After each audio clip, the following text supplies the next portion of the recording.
Hi everyone, it's me Darlene, here with a video, and I'm in a good mood to record a video because I finally got my external slot card reader for my new laptop that didn't have a slot for, I always look for my second camera. I don't usually have two cameras with me, so I don't know, I keep looking for it, but my camera's right there, I forget that. My new computer doesn't have a slot for the card that comes out of my camera.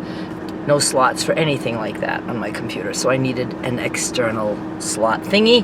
I have it, it worked, I'm so happy, and it also gives me some other USB ports, is that how I say that, and other sizes for other cards, so very happy camper. Yeah, now I don't have to go through the trouble of using my old computer to upload shit and have it take forever, and I forget to like wake up that other computer, and it can take 30 minutes. It's like, I'm losing all this editing time. All is good now. So I just came from the post office. I had a package, but before you go, before you think this is boring, I am gonna talk about the dating site. I had a package for an eBay order. I don't think I've sold anything on eBay for like over a month. I don't promote it right now, so I had that little package, and I was like, what, for fabric, and I was like, what, how do I even do this? And eBay has since changed the way you print the packing slips. I mean, it was like a learning experience just to get one little tiny package out. And I dabbled with the idea of starting to sell the leftovers in my fabric closet, because I do have fabric that I would like to get rid of, and that would go just to my exclusive shoppers. Unless there would be any leftovers, then that would go to eBay. And I made the big mistake once again of opening my fucking mouth and telling my exclusive shoppers that I planned on doing that. And I even said, you know, starting next week. And, you know, I felt good about it while I was in that manic moment. I have manic episodes like that where everything just seems to be going so good in my life that I think, oh, I can tackle that, and then it hits me. What am I doing? That's taking steps back. I'm only moving forward, because I quit my fabric business in March because, and this is the end of June, because I wanted more time for my new life. And I had done a pretty good run. I'm usually good for like 5 years with any business that I start. And that one was more like 6 or 7. So it was a good run. But the thing is, it's very hard to walk away from the amount of money that I was making with that. And, you know, so it shows how much going out and just, you know, having a life with no stress of, you know, constantly working on sales. I mean, I had to work on that every single day, and then as soon as one sale was done, well, I had already started, while that sale would be up and running, I would start working on that weekend for the next sale.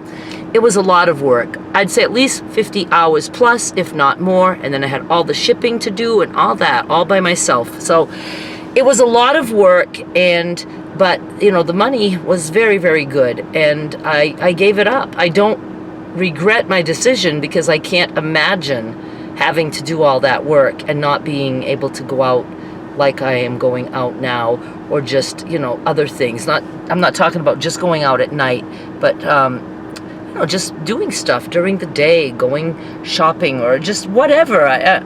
Just resting, throwing myself on my bed like once in a blue moon for an entire day, and not doing anything. That, you know, a lot of people do that. There's such a thing as couch potatoes who do that every fucking day. You know, I do it just once in a while, but I always feel a little guilty if I don't accomplish something. So there's that. Okay, so I mentioned that I was going to start the fabric sales, and I'm going to let you know a comment that somebody gave me, and it is not in any way putting them down. It's just to show how the way I see things is vastly different than the way somebody else might see things.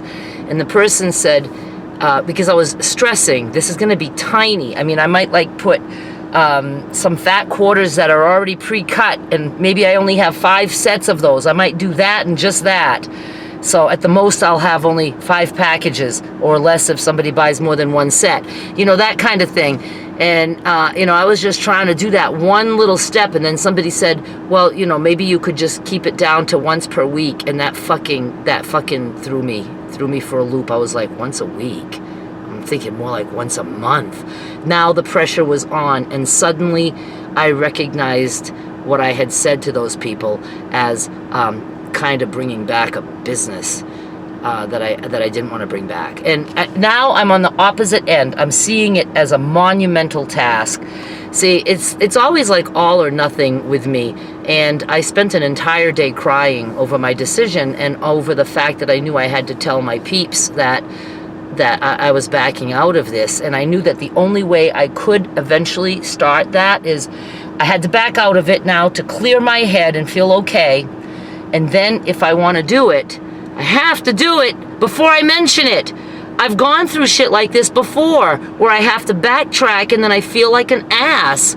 So I have to just do it if I want to do it. I have to get a sale ready, put it up for them and say, look what I have. This might be the last one. Buy it if you want it. It's not coming back. I'm not doing anything else. I'm not doing anything else next week. And again, I know that person was absolutely trying to be helpful in saying once a week, because they're thinking that's not a lot. That's only once a week, but it sounded scary to me. So that's just, like I said, that's just the way I am. I will, again, rethink this, and one of those lazy days where I just want to throw myself on my bed and look at TikTok all fucking day, I'm going to maybe have a little bit of motivation to get up and just take some pictures now that I have my reader, because that wasn't fun, the idea of taking pictures and having to use my old computer for that step, because I had a slot in that computer, and just get the stuff up in my private store and let them shop. I can manage that. I just can't make promises because I hate breaking promises. I hate it. All right, dating site. I have some dating news for you. Here's the deal. This is like a current thing that's ongoing. It's brand new. So I am only going to be able to tell you some facts, not opinions, one way or the other, because it's ongoing, and he knows about my channel, so he may be watching. Hi, if you are. And I don't know if I should point it out or not. I don't like to be sneaky, but it's difficult maneuvering all this, and but it's fun. And like I said, no names mentioned. Nobody's going to know who this person is. I'm certainly not going to say anything negative, and I probably won't say anything too positive. I'm just going to tell you the facts, okay? So, and this one, it has a backstory, but again, I can't tell you the backstory yet. I'm thinking maybe down the road I would be able to. So let's just start. I had a meetup with somebody from a dating site over the weekend, and we decided to go to a bar during the day. It was like in the early evening, 6 o'clock. I was going out that night. And so the time came, it was the very next day. So I was glad that I didn't have to wait, to see, because of course my concern is that they won't show up. But I didn't care. I was going to be ready and dressed to go out. So to me, that was perfect. And it was close to home because he doesn't live far from me. So the bar was close to home. So I was like, even if he stands me up, I can go home and do a few more things while waiting to go out. But I'm already dressed. So I liked that option. Not only did he show up, but he got there first. So when did I text to say I was leaving? I don't remember if I texted to say that I was leaving my apartment or not.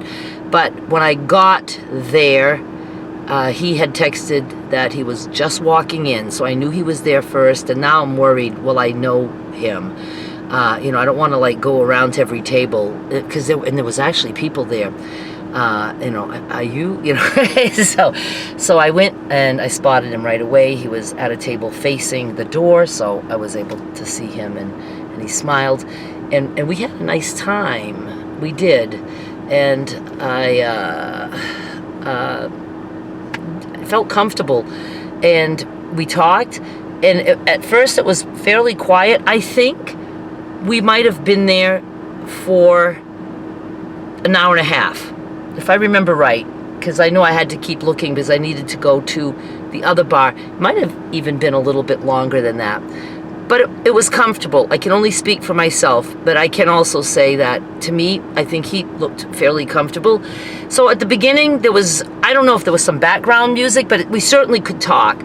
But then some music came on, and then they had this weird thing where they were taking pictures and showing groups of these men who were eventually going to fight.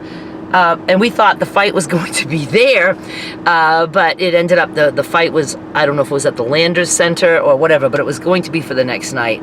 So we even got up and watched that a little bit because we were curious, and then we ended up leaving, and we were both like willing to see each other again, and so it went good. And so I went out that night, and I was glad. And we texted a little bit while I was out, and then texted when I got home, and the texting was all cool. It was all good.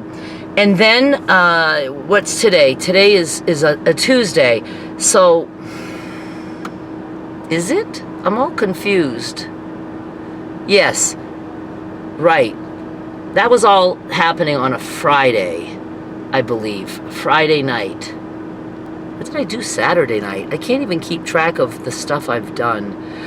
Oh yes, went to Hadley's, and then Sunday night went to Lafayette's for Sold Out for a 3:30 show, and I joked to my friends that I don't know if I can dance that early during the day, and so I had booked a table for 4:15, but the other friend had booked one for 3:15 or something like that, and I ended up going early. I missed just a little bit of like maybe the first 2 songs that they played, and fucking danced the whole time. Loved it. They played until 7. Had so much fun on a Sunday. So it was Sunday night that my dating man and I texted, I do believe, and agreed that we'd like to see each other again. And I mentioned that, and during the chatting that we had done previously before meeting, I mentioned that I'm a cheap date, because I am. It doesn't get any cheaper than me because I don't drink booze. I have water, and most places water is free. And I don't ever eat out. I mean, I have eaten at a restaurant once in maybe, the last time was I think 2014 that I had gone out to eat with my husband. So once in 9 years I've gone to a restaurant, and it was with Derek and Skylar, and we went to a steakhouse, and I wasn't impressed with the steak I got, and it was expensive, and I was like, no, this is just stupid. I don't need to go out. I'll cook meat at home. I know how to cook it. I love it. We were going to go just for a ride. I was like, I'd love to just go for a ride. I don't want to do things like a movie, restaurant, go to an outdoor concert. Certainly not an outdoor. I don't even care to go to a concert. You know, concerts are fun, maybe, or whatever. I don't know. It's just, I just like to, I don't know, just do simple things make me very happy. So we had agreed that we'd go for a ride to, and I don't know how to pronounce it, it's a fucking weird name, a lake close to me in Hernando, and I would have been very content with that. So that was Sunday night. I don't know if we made those plans Sunday night or if that continued into Monday. I think that was all done maybe on Sunday night. So, but it was going to be sometime during the week. Oh yes. So I said, I'll text you Monday to give you my address. So I texted him the next day and gave him my address and mentioned that I was going to my favorite thrift store. And like I said, we're not far apart. He texted back and said, text me when you're on your way or leaving or something like that. And I was like, why? Are you planning on going there or something like that? And he said, again, something along the lines of yes. And I texted back something like, okay, a spur of the moment date at the thrift store. I'm all for it. You know, something like that. And I am all for simple things like that. And I thought, how cool this is.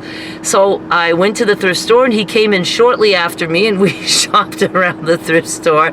He wanted to shop around. He asked me if I thought there was curtains there, and we couldn't find curtains.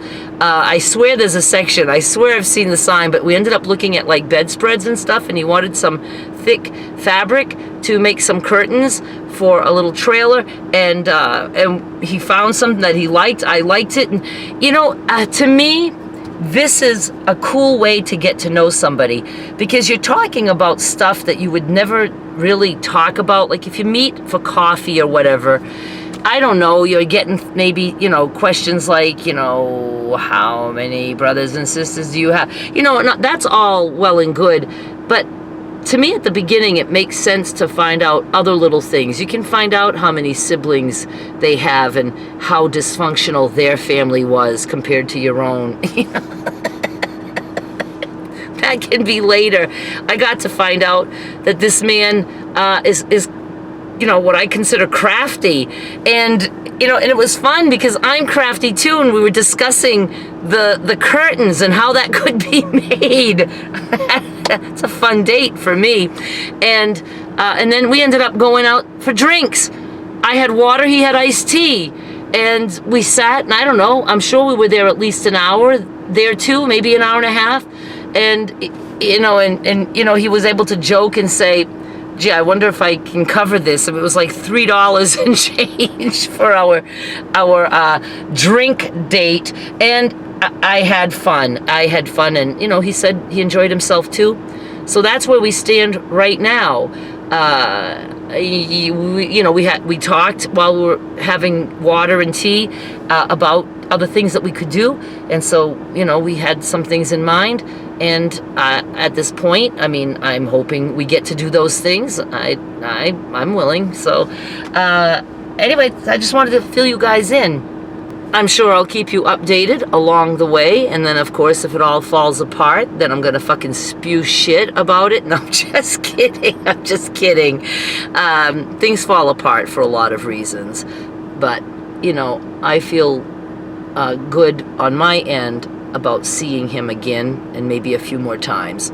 He was very nice, and first impressions of meeting him now twice, being with him twice, I didn't see any red flags. Especially, you guys know that I have a thing about being with a drunk. I have no issues with somebody drinking socially, but to me socially isn't every day starting at noon to midnight.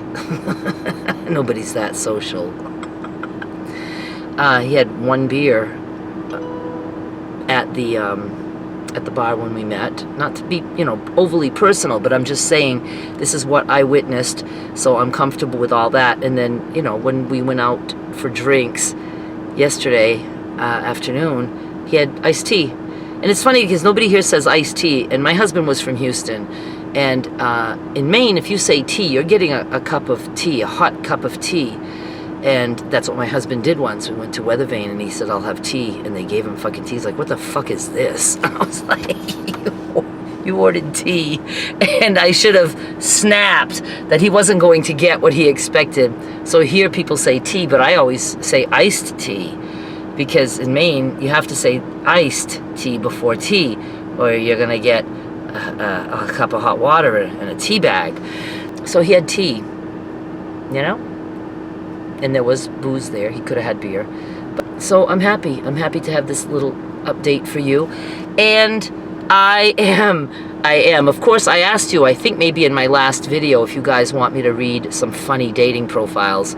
And some of them, I mean, most of them are not intended to be funny, but it's the stuff that these people say, it just cracks me up. And of course, I said, you know, leave a comment, and everybody wants that. There was not one person who said, no, I don't like it when you do that. So it's funny. And I will be doing that again. Now, that's not, I mean, I can read some of the ridiculous, like, replies I got to men that I sent messages to, or just messages that came to me. And again, how, you know, I can let you know how easy it is to spot a scammer. But what I'm going to read to you are the actual profiles that men put on their dating profile, you know, explaining to you what they're all about. And, you know, some can be all of 3 words, and some can be long paragraphs. And usually when it's long paragraphs, they're mostly talking about themselves and how good they are at everything. All right, you guys, I'm gonna hang up now. I'm so happy that I'm gonna be free to not have to go through extra steps to edit, upload, and edit a video. So that's gonna make me wanna get back to recording a little bit more. Subscribe, okay? Just subscribe. I'm gonna start begging for subscriptions, and I really should be doing that at the beginning of the video because a lot of you have dropped off by now. So subscribe, have a good day, whatever. Leave comments, I love comments, and thank you so much for watching. Bye.